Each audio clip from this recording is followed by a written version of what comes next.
Muy buenas noches con todos. En esta oportunidad voy a hablar sobre el manejo de la miomatosis uterina sintomática. Quien les habla es la residente Yanela Guillén, médico residente de segundo año de ginecología y obstetricia del Hospital Nacional 2 de Mayo.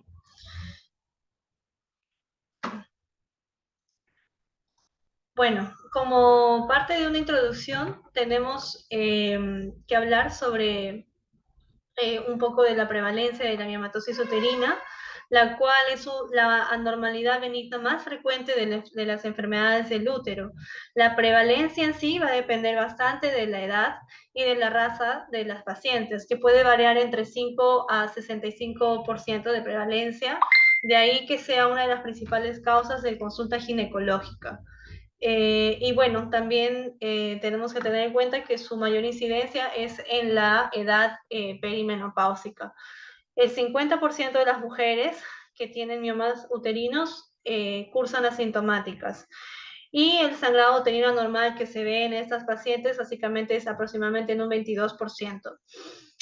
35% de estas pacientes van a cursar con dolor pélvico en algún momento de su vida.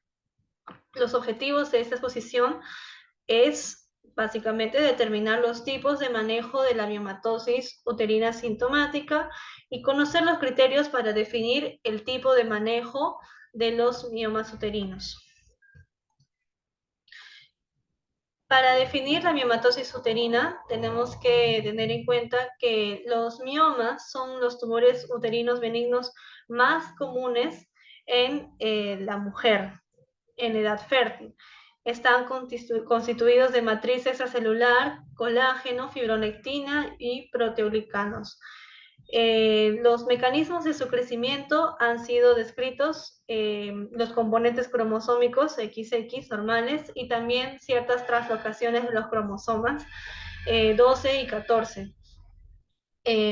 Y se consideran patologías hormonodependientes. La clínica de la miomatosis uterina va a depender bastante de su localización.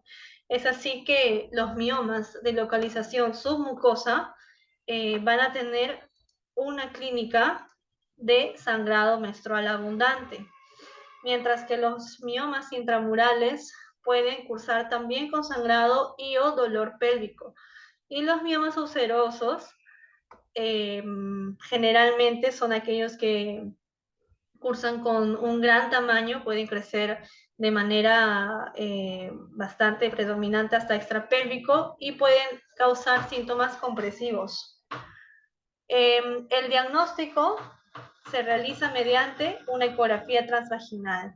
Es el método diagnóstico más sensible, básicamente en un 95% de sensibilidad para hallar masas que se ubican en la ecografía de manera hipoecoica o isoecogénica, bien definidas, que usualmente dan sombra posterior. Y la histerosonografía, que también es un examen bastante sensible y de elección cuando queremos evaluar los miomas submucosos y para poder diferenciar los tipos 0, 1 y 2. Perdón un momentito.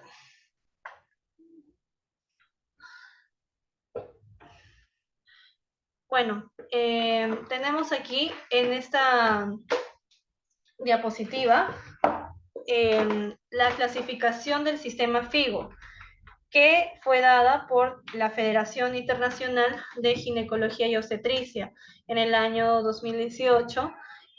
Tuvo su última actualización. En esta imagen se ve la clasificación en cuanto a su localización. Los miomas submucosos son los de tipo 0, los pediculados, que son totalmente intracavitarios, el 1, que es el cual tiene su componente intramural menor del 50%, el tipo 2, que su componente es intramural predominantemente mayor del 50%, el tipo 3, el cual pertenece aún a un submucoso y contacta con el endometrio. Esta última clasificación considera el tipo 3 como un submucoso, aún siendo intramural, debido a que clínicamente se comporta igual que los otros submucosos. El tipo 4 es el netamente intramural, no tiene ningún contacto con el endometrio. El 5 es el subseroso, mayor de 50% intramural. 6, subseroso, menor de 50% intramural. Y el 7 ya es un mioma pediculado. Los otros, cervicales o parasitarios o intraligamentarios, y los híbridos, que básicamente son los que se encuentran tanto en la región submucosa y van hacia la región subserosa.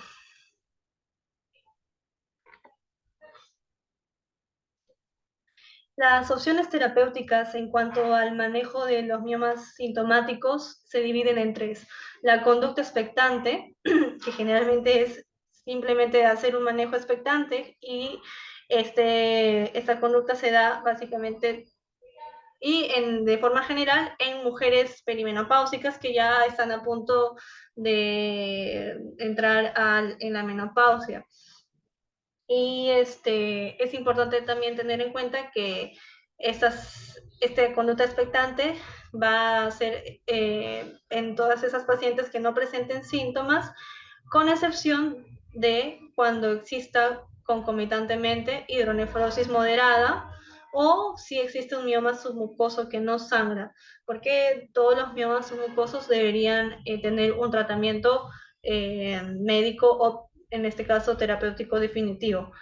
La terapia médica, que es lo que vamos a hablar, y el tratamiento quirúrgico, que está basado en las histerectomías, miomectomías o las embolizaciones de la arteria uterina. El manejo médico de primera línea, tenemos los anticonceptivos orales combinados, aún se siguen siendo parte de la primera línea.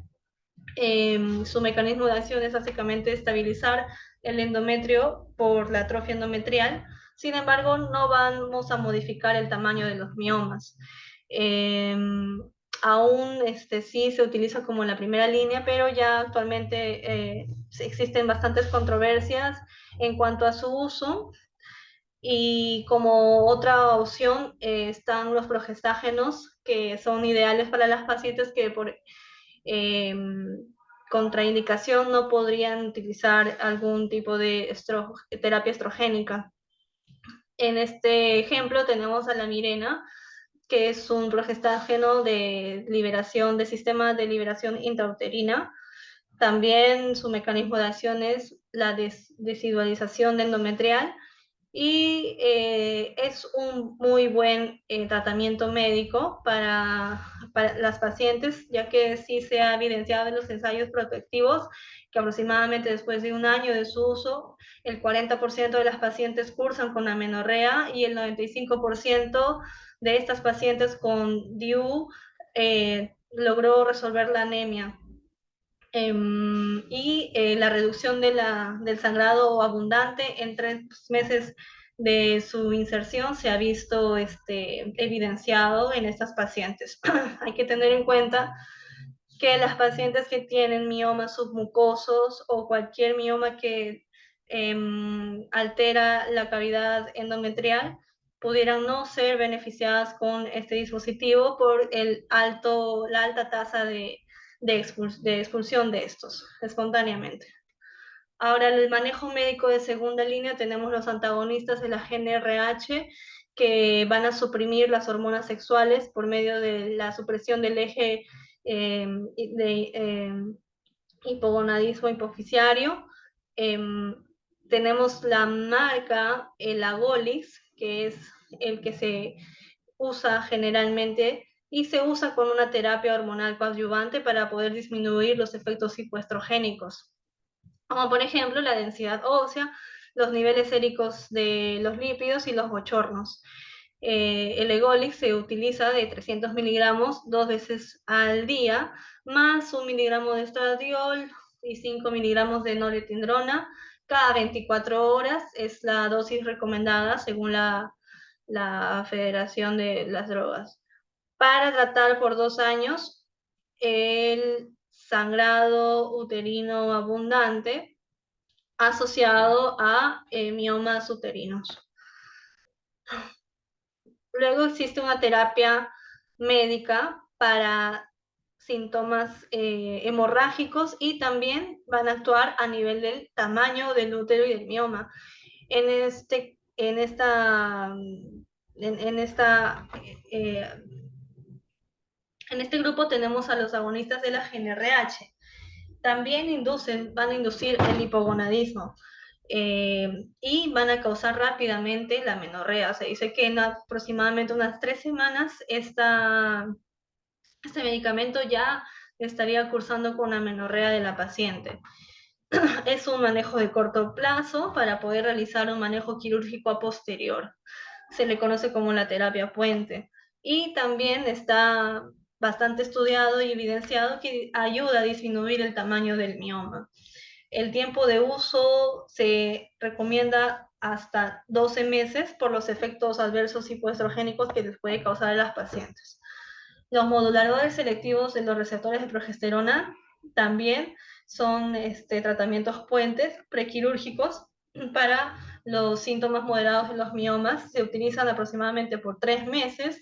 La administración es una tableta de 5 miligramos de vía oral. El agente que más se utiliza es el acetato de ulipristal. Controla el sangrado uterino por un periodo de aproximadamente 6 meses, inclusive después de discontinuar el tratamiento. Y reduce rápidamente el sangrado, la anemia y el tamaño del mioma. La demostración del acetato de ulipristal se ha visto evidenciado porque previene el pico de LH y la ovulación, por lo tanto va a inducir una menorrea. Y tiene efecto rápido a nivel de la proliferación endometrial. La embolización de arteria uterina es una terapia también intervencionista, el cual su objetivo es la involución y la devascularización de los miomas a través de un mapeo angiográfico. La reducción del mioma y del volumen uterino es significativo, y básicamente la reintervención de esta terapia se ha visto en un 38% de las pacientes que alguna vez se han realizado la embolización. Básicamente consiste en cateterizar la arteria uterina a través de la arteria femoral y hacer un mapeo angiográfico a nivel de la arteria uterina y poder delimitar la zona de vascularización de los miomas. Y a través de algunas sustancias que permiten disminuir su tamaño, va a empezar a actuar ahí las sustancias ayudadas. Ahora, obviamente se utiliza un contraste previamente a esto, ¿no? Y también la ablación por radiofrecuencia es una terapia intervencionista también, que utiliza focos de ultrasonido que están centrados y proporcionan la cantidad de energía suficiente ultrasónica hacia el punto que uno quiere empezar a reducir por necrosis y por coagulación, y va a disminuir el tamaño de los miomas. Se realiza también a través de ultrasonido, resonancia magnética, a través de un catéter. Y se observa bastante mejoría sintomática dentro de los primeros 3 meses después del procedimiento. Es decir, ayuda a menor sangrado y tamaño también de los miomas. Pero obviamente no quiere decir que los desaparezca por completo. Estos miomas van a seguir creciendo. Es por eso que también se podría considerar como una terapia puente hasta un tratamiento quirúrgico definitivo, o en pacientes perimenopáusicas que después pueden hacer una conducta expectante. El tratamiento quirúrgico tradicional básicamente está dado por la histerectomía y por la miomectomía. La histerectomía, la desventaja más común es la menopausia más temprana, y bueno, la miomectomía se ha visto se indica en pacientes que aún quieren preservar la fertilidad. En cuanto a la histerectomía, es la terapia definitiva para el tratamiento de los miomas. Se ha visto ya, se ha estudiado que la hemoglobina postoperatoria mejora después de los 12 meses de la cirugía. Los riesgos asociados a una histerectomía es las enfermedades cardiovasculares y el riesgo de mortalidad por sí sola. Las miomectomías, en cambio, se ofrecen para las pacientes que aún desean mantener su fertilidad y se pueden ofrecer tanto de forma laparoscópica como abierta. La miomectomía laparoscópica está indicada en tamaños uterinos menores de 17 centímetros, en miomas que sean los miomas pediculados, generalmente los fibocietes, y que tengan un pequeño número de miomas, normalmente menor de 5 miomas. Y también se sugiere que sean para miomas que sean en la región anterior o fúndica en el útero, ¿no? En cambio, la miomectomía abierta ya se debe de pensar como tratamiento quirúrgico cuando tenemos los miomas más numerosos de 5 o más y cuando estamos pensando en la posibilidad de una histerectomía. La miomectomía histeroscópica está indicada para los miomas de tipo FIGO 0, 1 y 2 menores de 2.5 centímetros. Esta miomectomía es apropiada para las pacientes que aún desean fertilidad y los miomas que tengan mayor de 4 centímetros, primero, idealmente se debería usar algún análogo de la GnRH. Las complicaciones de la miomectomía histeroscópica, que es el tratamiento gold estándar para estos miomas mucosos, son la perforación inadvertida, el sangrado y o las adherencias. Bueno, eso es todo en cuanto a el resumen del manejo de la miomatosis sintomática. No sé si alguien tiene alguna pregunta, por favor.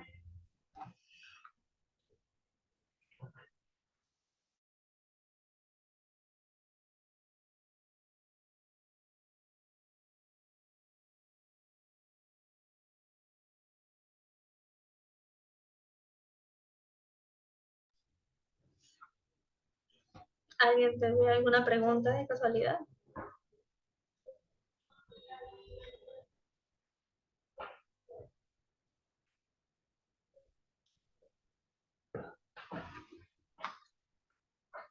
Bueno, en vista de que el público no presenta ninguna duda, espero que les haya quedado claro y espero que haya sido una visión de manera concisa para tener en cuenta el manejo básico de la miomatosis sintomática. Muchas gracias por su atención.